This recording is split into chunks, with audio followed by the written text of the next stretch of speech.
deja de ser importante, porque claro, estamos hablando del hombre que fue responsable del culiacanazo.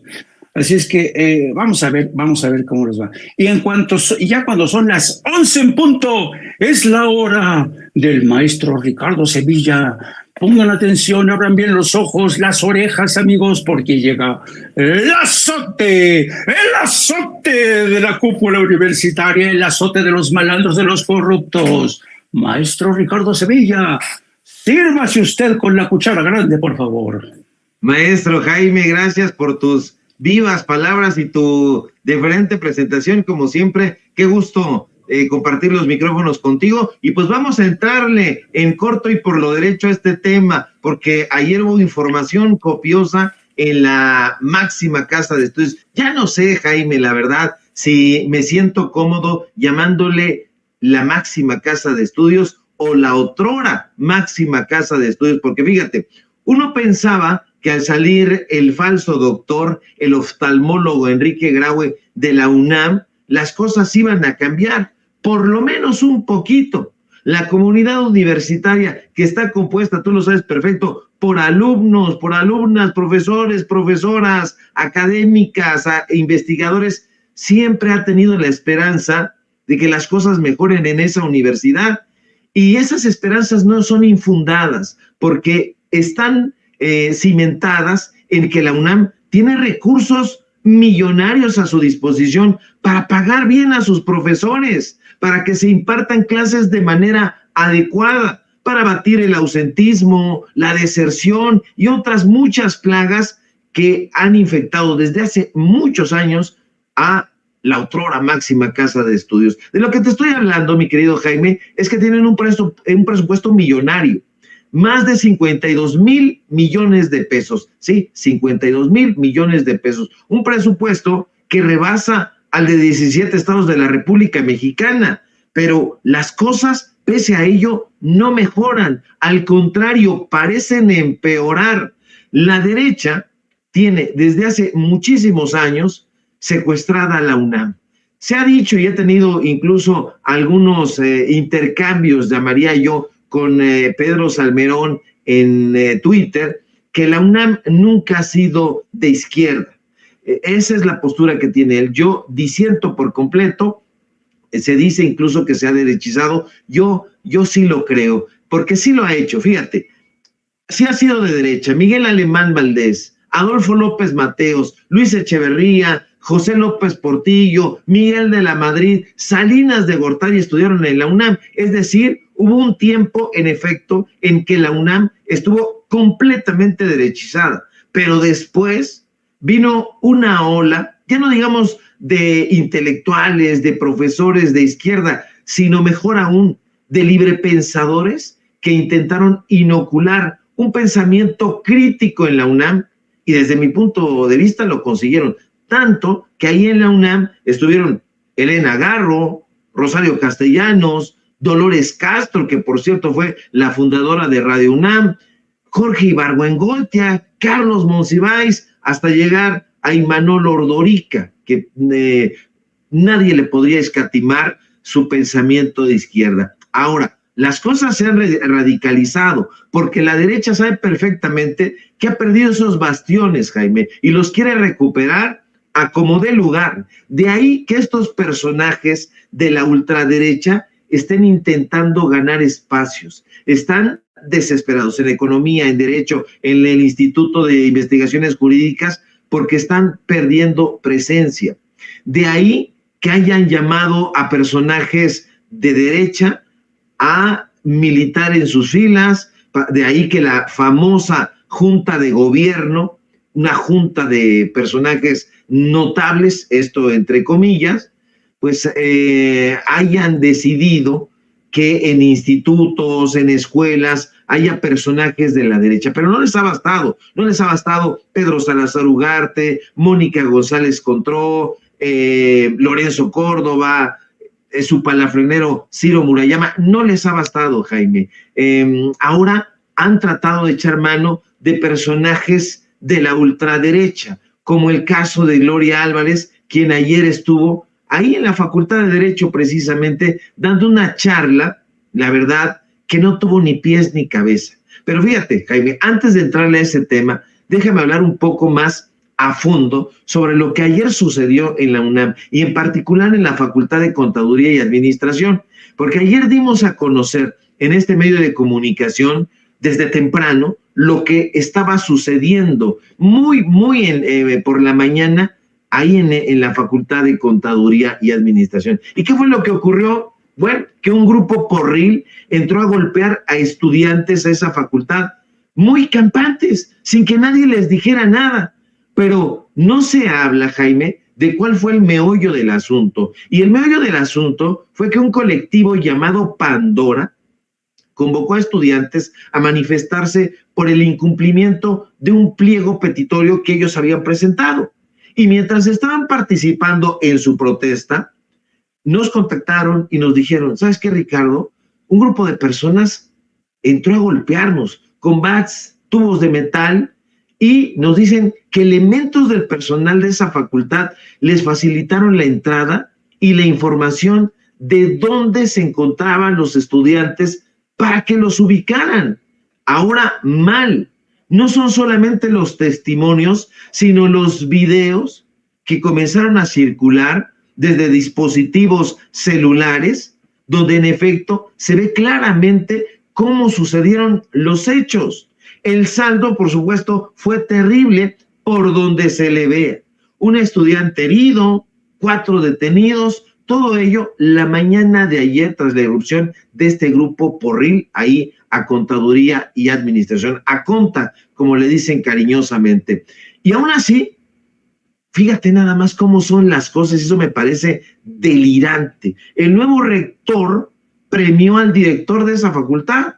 Sí, como lo oye, Leonardo Lomelí Vanegas, pasaditas las 5 de las 6 de la tarde, nombró a Tomás Humberto Rubio Pérez, quien era hasta el día de ayer el director de la Facultad de Contaduría y Administración. Es decir, no hubo sanciones, no hubo regaño, y uno se imagina esa escena, mi querido Jaime, y piensa, carajo, Ionesco, Beckett, Fernando Arrabal se quedan cortos en esa obra de teatro del absurdo que está ocurriendo en la UNAM. Entonces, no hay sanciones, no hay castigos, todo lo contrario, hay premios. Tomás Humberto Rubio deja de ser director de la Facultad de Contaduría y Administración y es nombrado nuevo secretario administrativo de la UNAM. Sí, sale Luis Agustín Álvarez y Casa Longoria, el hermano del emcista Emilio Álvarez y Casa, y eso pues podría alegrarnos un poco, pero que un personaje que ayer no logra contener un episodio violento o peor aún, como se dice por ahí, no hizo nada al respecto, no parece en absoluto el premio adecuado y tampoco aparece, mi querido Jaime, que este sea un cambio sin estridencias como nos prometió Lomelí Vanegas. Bueno, pues muy cerca de ahí se estaba llevando a cabo la desangelada, diría yo, ponencia de Gloria Álvarez en el auditorio Maestros Republicanos del Exilio Español. Se morirían los exiliados españoles de saber que un personaje como este, nefasto, estuviera en una sala que lleva su nombre supuestamente para honrarlos. En fin, al grito de fuera Gloria, recibieron a la influencer guatemalteca. Oye, Ricardo, que es una politóloga, es una influencer. A ver si podemos poner los videos para que no se lo platique. No eres académica, las investigadoras, no eres la justificación para la crítica y el pensamiento crítico de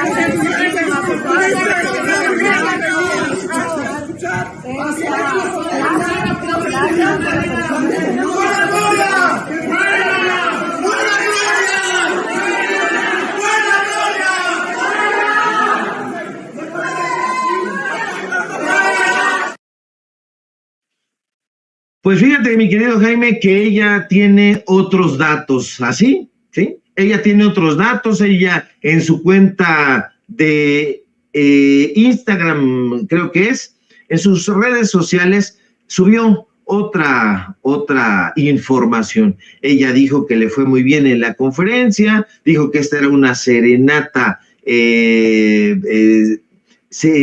socialista, en fin, una serie de tonterías. Pero las críticas de los estudiantes están ahí. Así llegó y así se presentó. Pero tenemos más videos de cómo se nota el nerviosismo ya en la parte de la supuesta ponencia. A ver si los podemos colocar.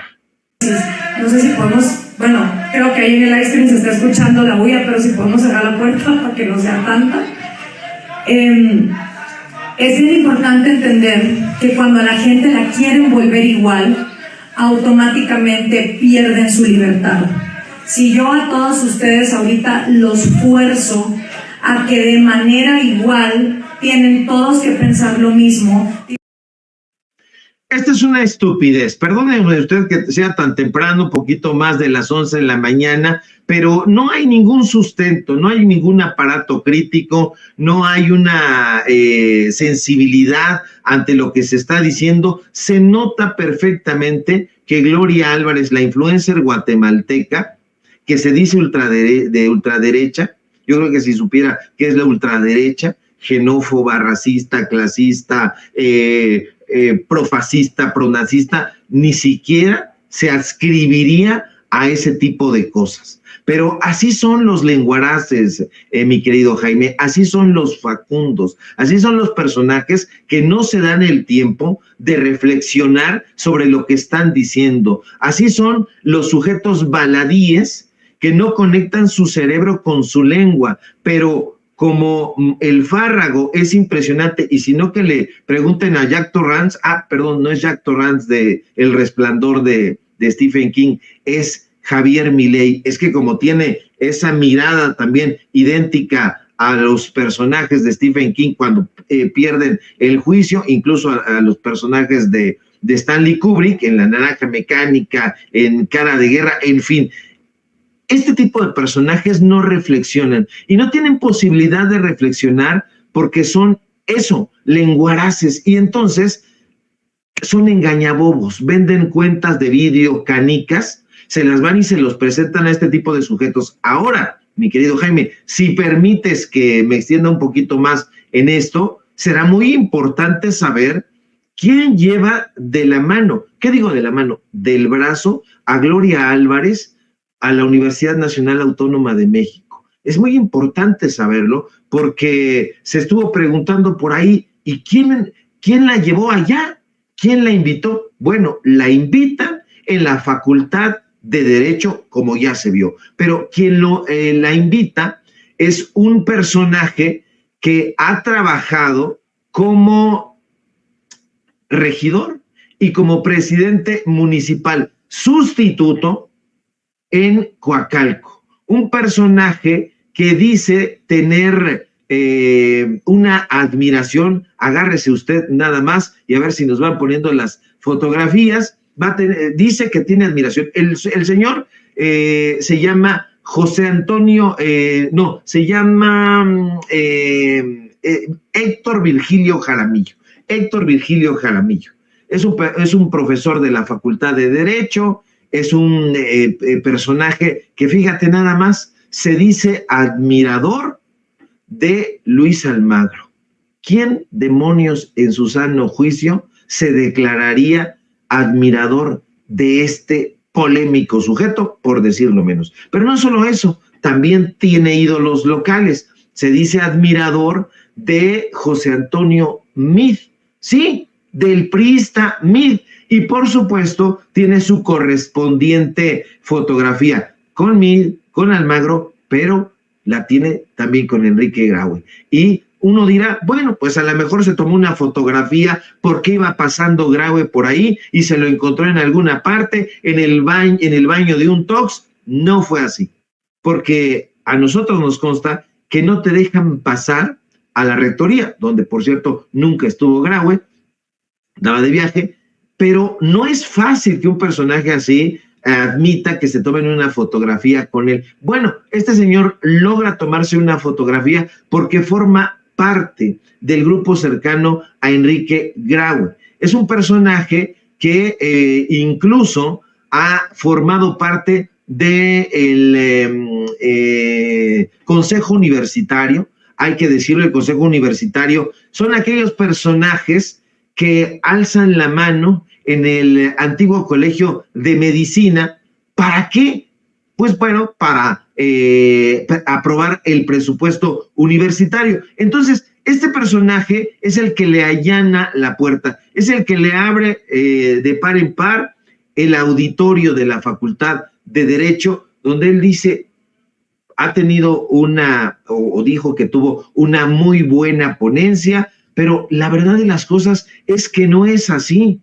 Ahora, es cercano a Lomelí Vanegas. Nos preguntaron, oye, pero no es cercano a Lomelí Vanegas. Sí es cercano a Lomelí Vanegas, es cercano a Mónica González Contró, porque lo que le estoy diciendo es que él ha participado desde 2019 en las reuniones del Consejo Universitario. Y ahí están las fotografías, ahí están las imágenes, ahí está sentado, ahí se ve su nombre, y en la misma sala se encuentra el ahora ex secretario administrativo Luis Agustín Álvarez y Casa, se encuentra el ex secretario general, ahora rector de la UNAM, y la directora del Instituto de Investigaciones Jurídicas, Mónica González Contró, amiga, uña y carne de Ciro Murayama, de Lorenzo Córdoba, porque hay que recordar que ellos también son investigadores, disque investigadores. Ahorita está en pausa, está en su año sabático Ciro Murayama, tuiteando.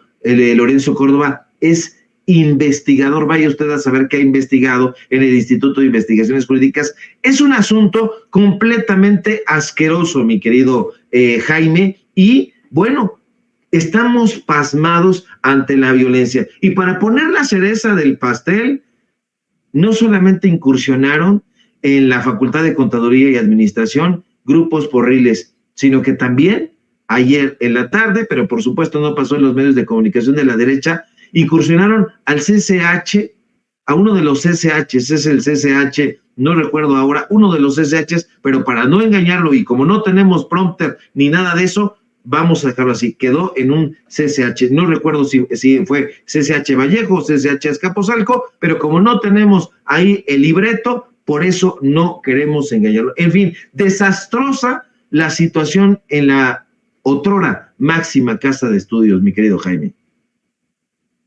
¿Me escuchas, querido Ricardo? ¿Me escuchas? Sí, te escucho muy bien. Fíjate que ahora que estabas hablando y poniendo en contexto todo esto, cuando haces un recorrido muy pertinente de lo que fue o lo que ha sido la transformación de la UNAM, hijo, mano, a mí la verdad es que me da mucha tristeza porque yo soy de la misma generación, por cierto, que Andrés Manuel, y me consta cómo hubo una época en que la UNAM se convirtió en reservorio de ideas progresistas, de ideas de izquierda, en momentos en que México se había convertido en la tabla de salvación de muchas democracias en peligro, cuando las dictaduras militares obligaron a miles de personas a huir de Chile, de Argentina, de Uruguay, de Perú, de Bolivia. México se convirtió en reservorio, en hogar nuevo de estos nuevos refugiados políticos. Y muchos de ellos terminaron dando clases en la UNAM. Y fue una época realmente deslumbrante, porque llegaron mentes que realmente te mostraban una nueva forma de entender el mundo. Y cuando escucho el mensaje de esta señora diciendo que el sistema, supongo que se refiere al populismo o a la izquierda, que obliga a pensar a todos de la misma manera, digo, qué tristeza y qué estupidez, ¿no? A mí, francamente, me da mucha tristeza que el aula elegida, como tú bien dices, de los exiliados republicanos españoles, que también nos trajeron a mentes realmente que aportaron muchísimo a la cultura, a la política de México, a la filosofía. Y luego, en el contexto de una universidad que se ha ido, ¿sabes?, pauperizando intelectualmente, dices, qué horror, ¿no? Qué horror. Y ves a una mujer pisando un aula, profanando un aula, en donde yo cuando era estudiante escuchaba algunas de las ideas más vibrantes, donde te enseñaban a aplicar la dialéctica, ¿no? Cuando todos aprendíamos precisamente a pensar en complejo para entender este mundo tan diverso, ¿no? Y a mí realmente me da mucha tristeza y se me hace insultante que esta bola de personajes hayan llegado con este fin de darle un golpe tan grave a la universidad. Y fíjate que ayer yo incluso reflexionaba a propósito de la presencia y sobre todo de la presencia de este Héctor Virgilio Jaramillo, porque escuché el mensaje de Héctor Virgilio Jaramillo y él decía, bueno, es que nosotros hemos invitado, porque es tradición de la universidad, escuchar otras voces, pero tú dices, no. Uno puede tener sí tolerancia para escuchar otras voces, otros puntos de vista. En eso consiste la tolerancia y la diversidad de ideas, pero eso no es diversidad de ideas. Eso es un enfoque que ya ha demostrado que solamente conduce a los encarcelamientos, a la persecución. Ese tipo de pensamiento fue el que obligó a muchos a huir de América Latina, ¿no? Incluso por eso a mí me resulta tan lamentable ver el momento que estamos viendo pasar a la UNAM, y yo realmente estoy muy agradecido contigo. Estoy muy agradecido contigo como periodista, porque eres la única voz de las pocas voces que se han alzado para denunciar esto que nos afecta y que nos duele, ¿sabes? A todos aquellos universitarios que pasamos por esa universidad, nos hicimos profesionales, aprendimos a ver el mundo de otra manera, pero que ahora te llegan estos mentecatos a tratar de mantenerte como ese ejército de seres de derecha que solamente son parte de una maquinaria, que no saben ni pensar ni distinguir el bien del mal. A mí realmente me ha entristecido mucho. Yo por eso te tengo que agradecer. No había tenido la oportunidad, pero te tengo que agradecer que tú hayas alzado la voz en nombre de esa comunidad universitaria, porque ciertamente hay mucha gente que piensa que lo que tú has denunciado es imperdonable. Es imperdonable. Yo no sé si el actual rector tendrá vida larga. Lo que yo sí vaticino es que va a ser una gestión muy tumultuosa, porque yo creo que los universitarios ya no se conforman con cualquier estupidez. Eso quiero pensar, querido Ricardo.